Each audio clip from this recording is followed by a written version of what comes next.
alors qu'il n'y a aucun pic sur le marché de l'essence international, sur le marché international de l'essence. Est-ce que c'est toujours la faute à Poutine?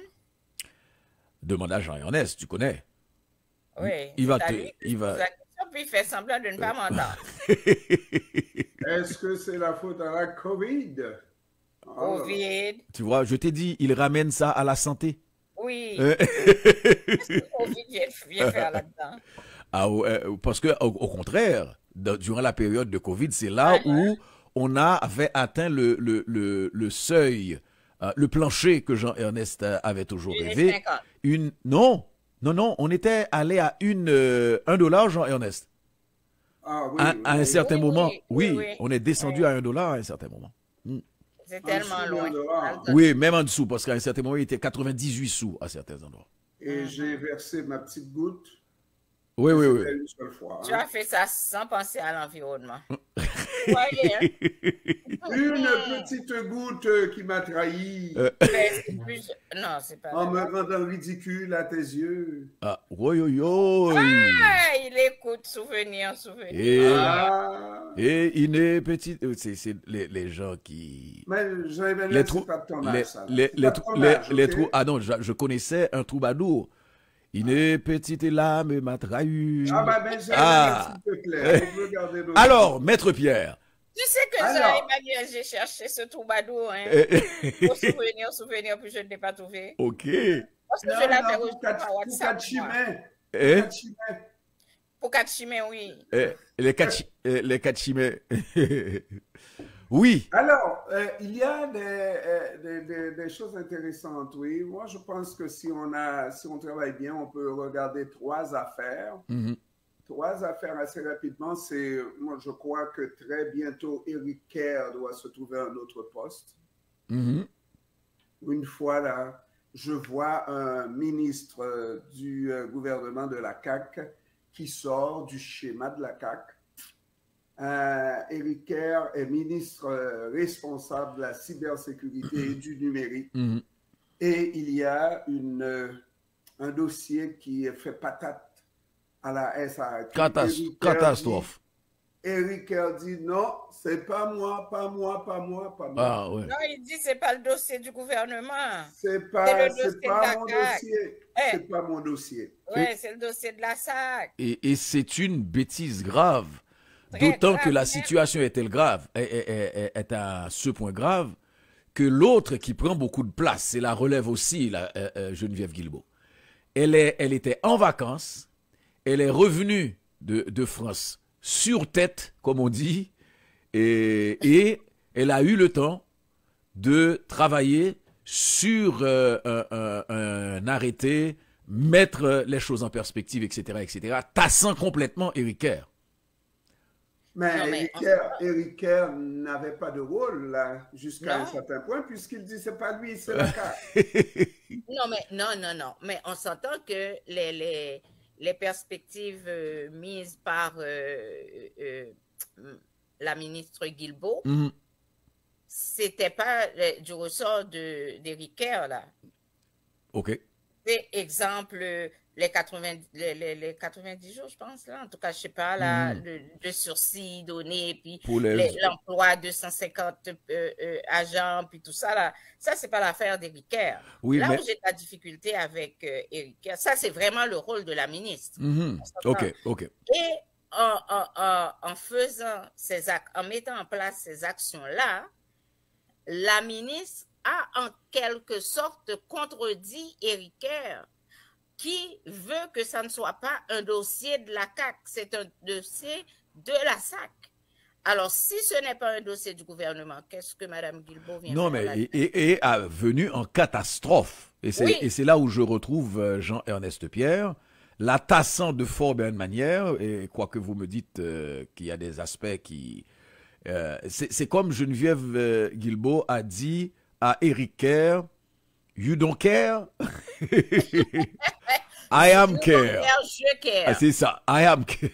Donc, hier, c'est vrai que ça a très mal sorti. Oui, J.E. Oui, alors donc, alors que Geneviève Guilbeault a dit la CAQ et la SAC sont dans le même sac, finalement.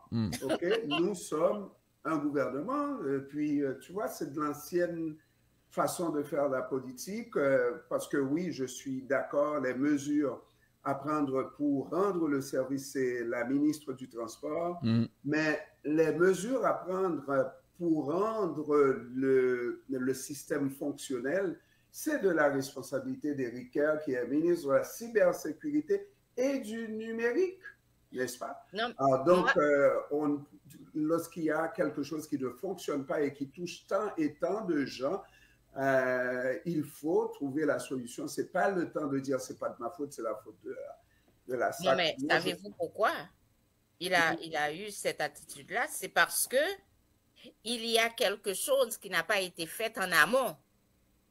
C'est-à-dire? Exemple, tester le système, regarder les failles, ne serait-ce qu'à l'interne.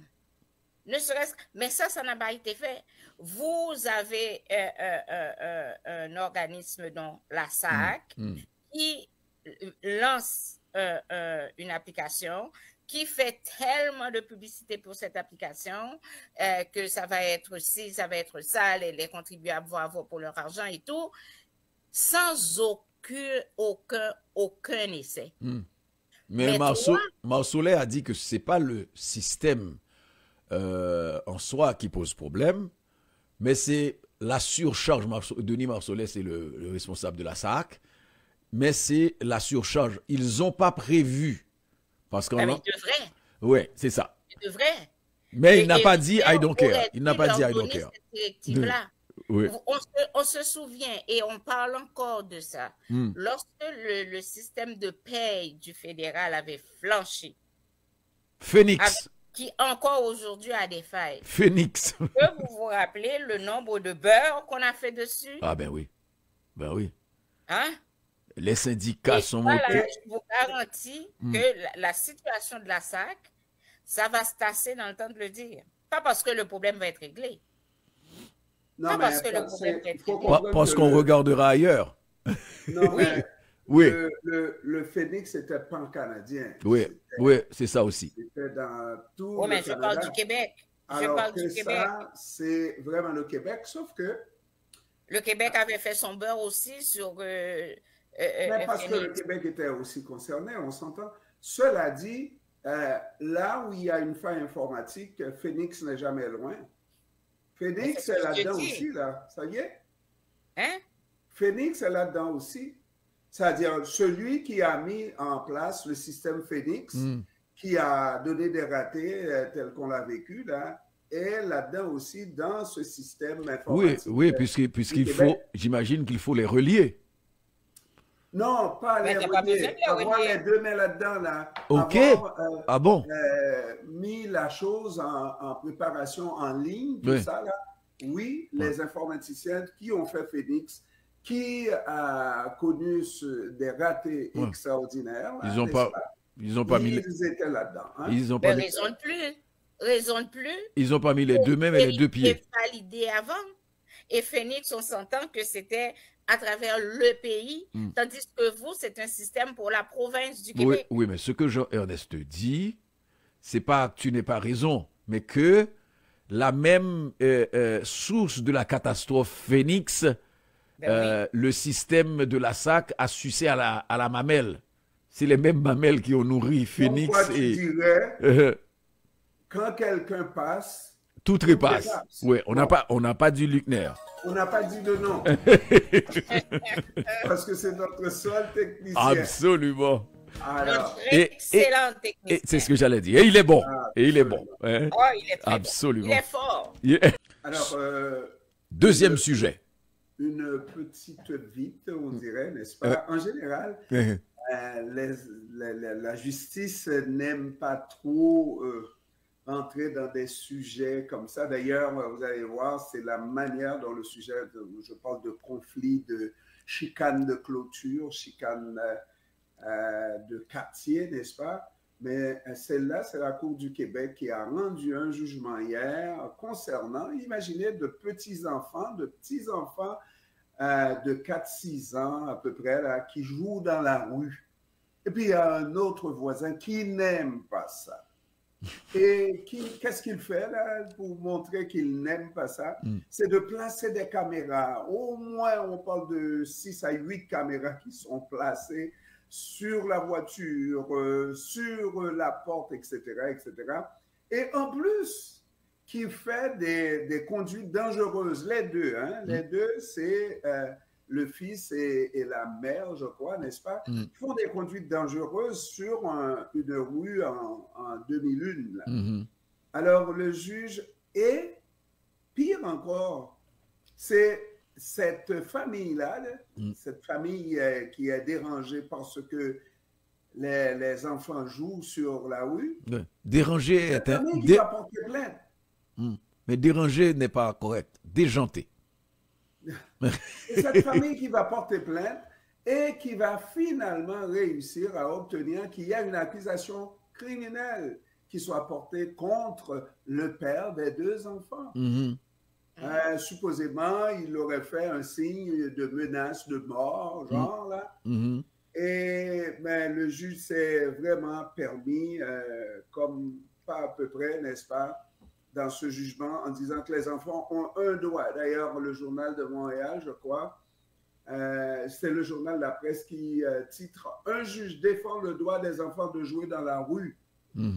Et les enfants qui jouent dans la rue, là, jusqu'à preuve du contraire, il faut qu'un jugement vienne changer ça, parce que c'est la Cour du Québec, ça peut changer facilement, mais les enfants ont le droit de jouer dans la rue. Qu'est-ce que ça vous coûte de ralentir à l'approche de quelques enfants? Moi, d'ailleurs, quand je vois un ballon arriver, je me dis qu'il y a toujours un enfant derrière. L'enfant suit le ballon. Fait attention. L'enfant suit le ballon.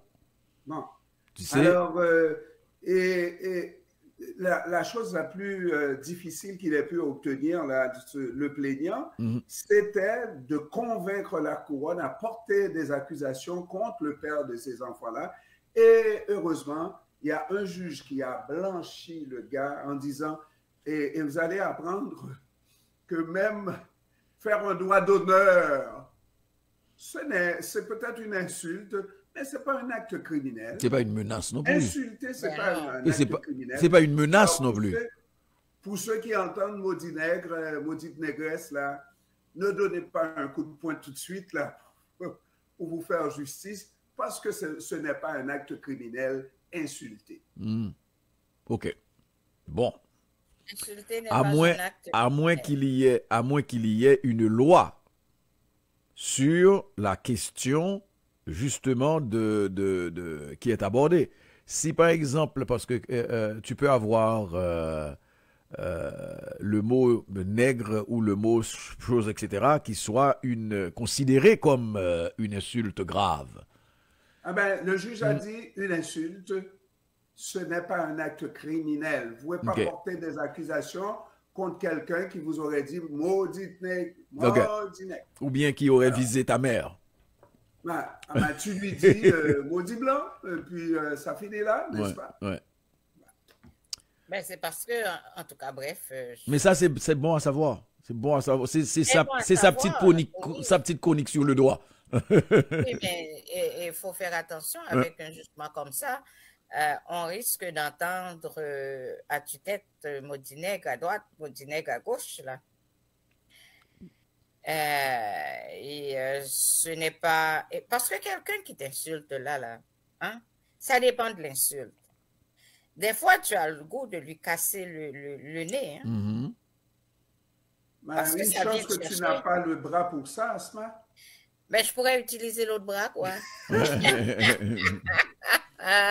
Ou bien un bâton de baseball. Ben oui. Hein? Non, on ne dit pas ça à la radio. Oui. Non, je n'ai pas dit, j'ai dit tu pourrais. Tu pourrais. Mais pourquoi tu le prends comme une insulte, toi? Oui. Ou comme une menace? Oui. Non. Elle a juste évoqué un bâton de baseball? Non. On ne dit pas ça à la radio parce qu'on risque de dire que nous incitons les gens alors qu'il n'en est rien. On est en train de dire aux gens, d'ailleurs, on ne doit jamais faire justice soi-même, n'est-ce pas? c'est même le cas où on pourrait tenter de porter des accusations, Oui. aller voir un procureur de la couronne, aller voir la police pour dire il m'a insulté. Oui. Alors ce juge-là, alors je vous dis son nom, le juge qui porte un nom extrêmement difficile, n'est-ce pas? Franck. Non, Frank. Tout ce que ma grand-mère ne pouvait pas se rappeler ou bien Madame Franck. Donc le juge c'est Franck. Alors il s'appelle Denis Galiatsatos. Ouais, c'est un grec. Galiatsatos, et il dit attention, insulter, ce n'est pas un crime. Et puis en plus, vous savez, même si on aurait commis un crime contre vous, à moins que ce soit sur votre vie et que vous soyez en état de légitime défense, vous ne pouvez pas vous faire justice vous-même.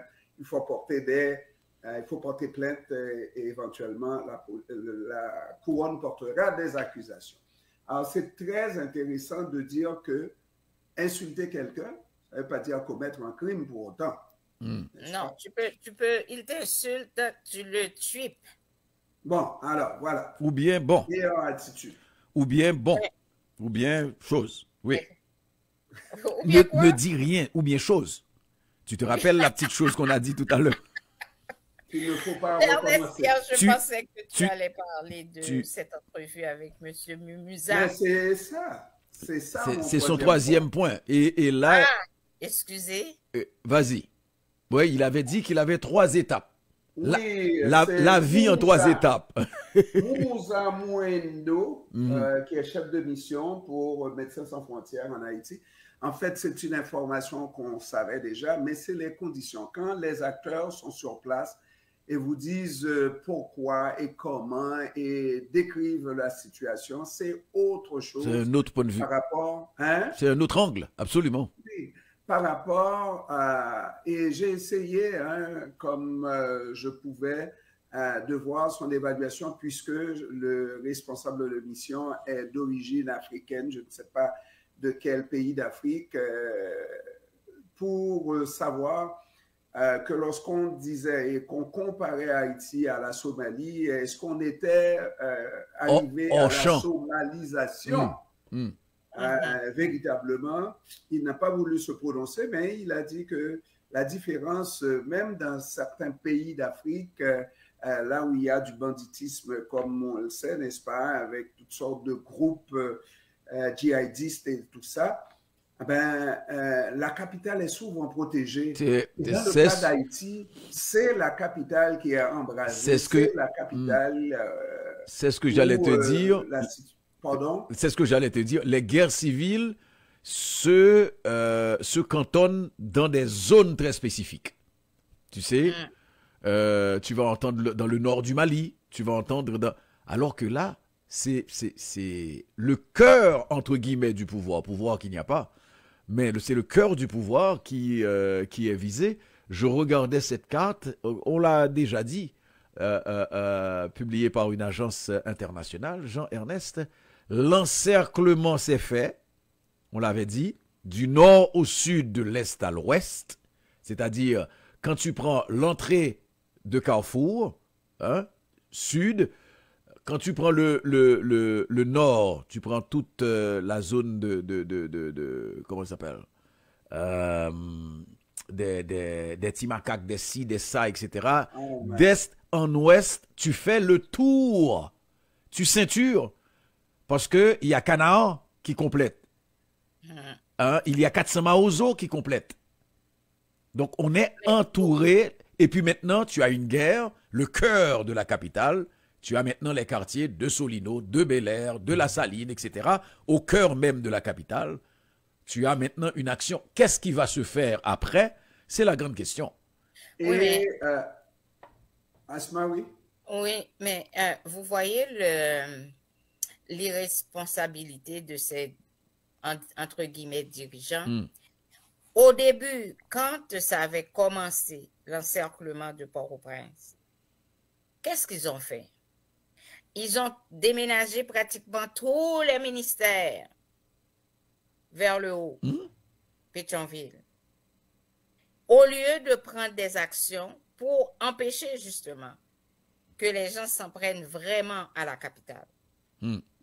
Mais Asma, Haïti, l'histoire de ces dernières années, c'est, moi je l'ai dit combien de fois, c'est le fait de toujours bypasser, vouloir bypasser. Tout le temps, tout le temps, tout le temps.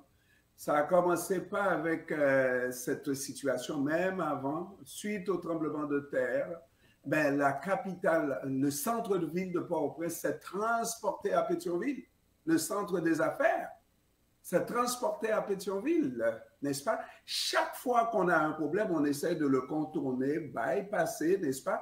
Et on ne résout pas le problème. Et voilà, on arrive à un moment où on ne peut plus bypasser, il n'y a plus de possibilité de trouver une solution factice comme ça, là, tout de suite comme ça, en disant, bon, on va régler le problème plus tard, plus tard, plus tard, et puis aujourd'hui, c'est déjà trop tard. Comme dirait Maurice Sixto, chien pas al kay tailleur, c'est kay bouché là.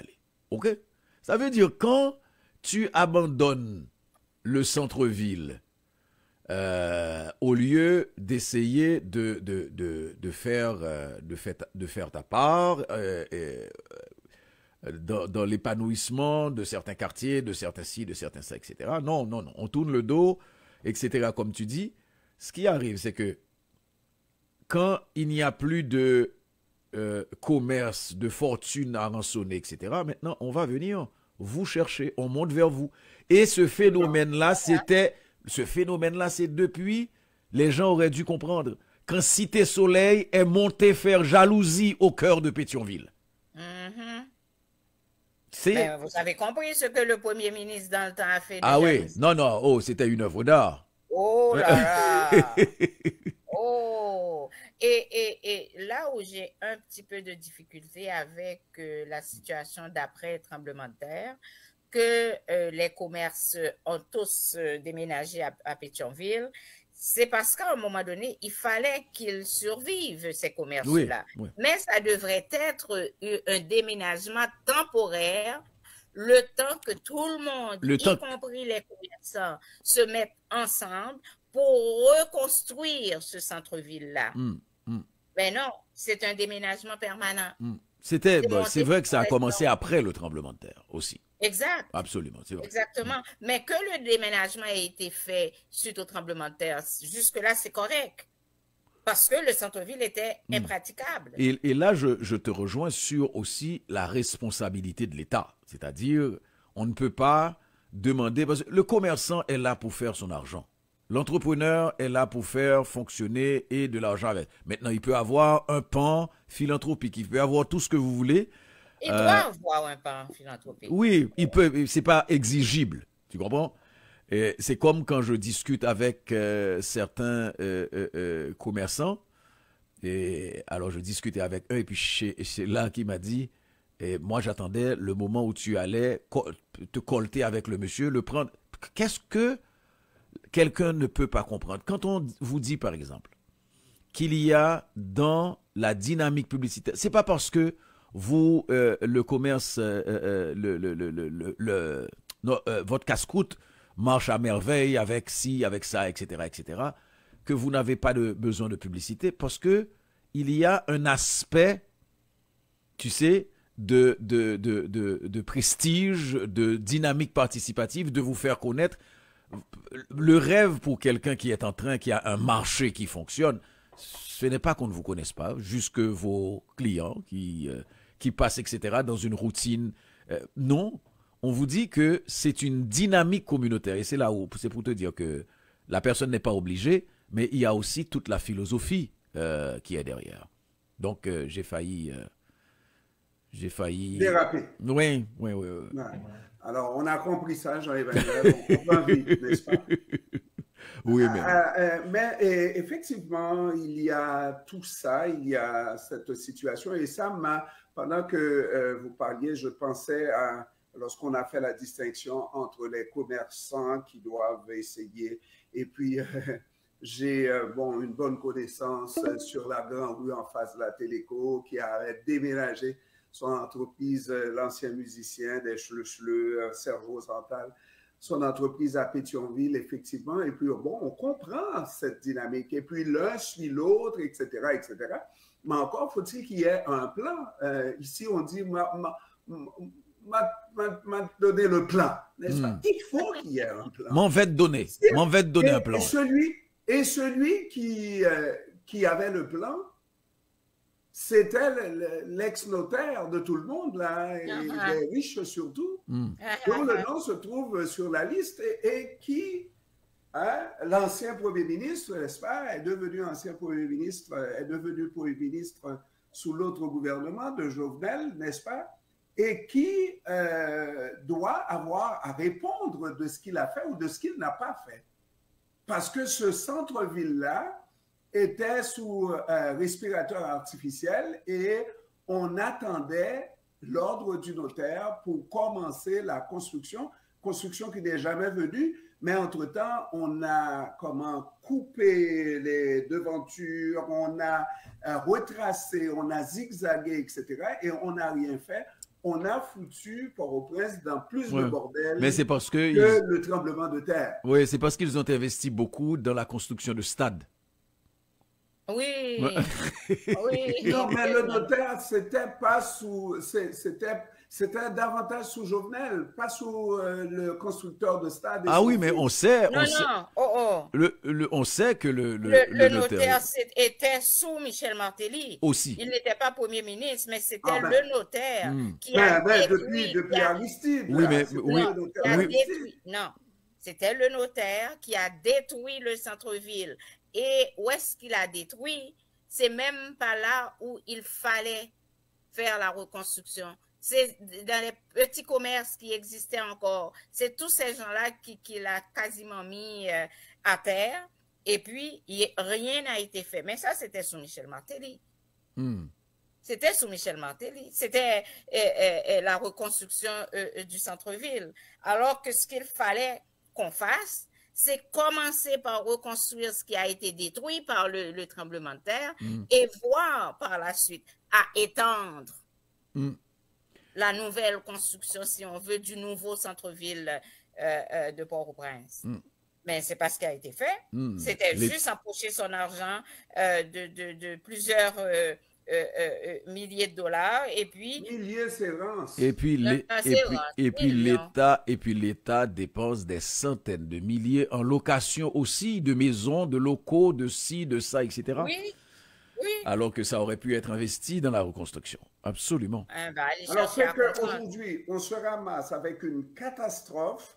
Même les étrangers qui sont là, comme Médecins sans frontières, pour aider une population démunie, ces organisations, ces étrangers doivent lever le feutre, lever le camp, et il n'y a personne qui soit en mesure de dire à ces gens-là qui veulent rester parce que si on comprend les propos, mais ils n'attendent qu'une accalmie pour revenir, mais non, il n'y a personne qui soit en mesure. Pendant ce temps, Jean-Emmanuel, il faut le dire, les étrangers sont là et nous regardent dans le blanc des yeux. Les bateaux sont là, Justin Trudeau ne me parle plus. Ouais. On n'est pas en mesure de nous dire qu'est-ce qui va se passer dans ce dossier d'Haïti. Absolument. On n'en a que pour l'Ukraine. Ouais. Des investissements en Ukraine, en veux-tu, en voilà. Même si Bakhmut doit tomber, en veux-tu, en voilà. Moi, j'ai de la misère à comprendre ce qui se passe avec mon pays. Ce qu'on veut faire de mon pays. Ouais. Il y a un plan. Tu as de la misère à comprendre ce qu'on veut faire. Il y a un plan, Asma. Mais certainement, il y a un plan. Et le plan, ce n'est pas un plan pour le pays. C'est ça qu'il faut comprendre finalement. Regardez toutes ces sanctions, ça a donné quoi? Est-ce qu'on a entendu parler? Et il nous rit en pleine face. Vous avez déjà établi une première liste de sanctions, de gens sanctionnés. On n'entend plus parler, mais ce que vous faites, vous continuez à allonger cette liste-là. À quelle fin? Oui, à quelle fin? Et sans donner quoi que ce soit des résultats de ces sanctions-là. Alors, c'est nous prendre pour des balises, pour des valises.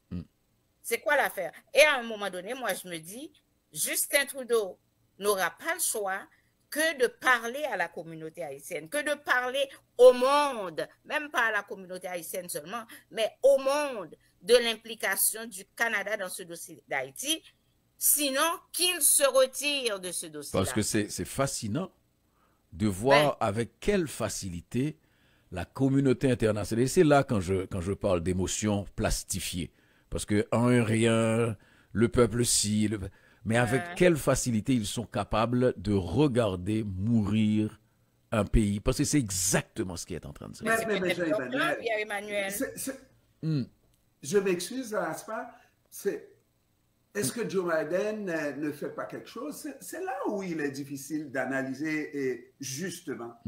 Les visas Biden, ça sert à quoi? C'est des visas qui s'obtiennent comme ça, là.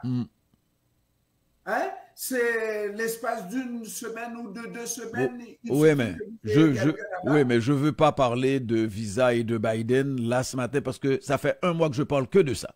Non, mais tu comprends, non, mais tu m'as compris. Est-ce qu'on peut comprendre? Est-ce que moi, je vois Biden, il est stoïque, il regarde la situation en Haïti, il n'a pas un pli, il donne des visas, et puis, mais c'est quoi le plan? On donne des visas peut-être pour 2 ans, etc., mais c'est des gens qu'on enlève du pays des gens. Absolument. Il est temps de renvoyer Jean-Ernest Pierre, mesdames et messieurs, parce que Asma, quand il dit que Biden n'a pas un pli, tu sais, il est temps de le renvoyer.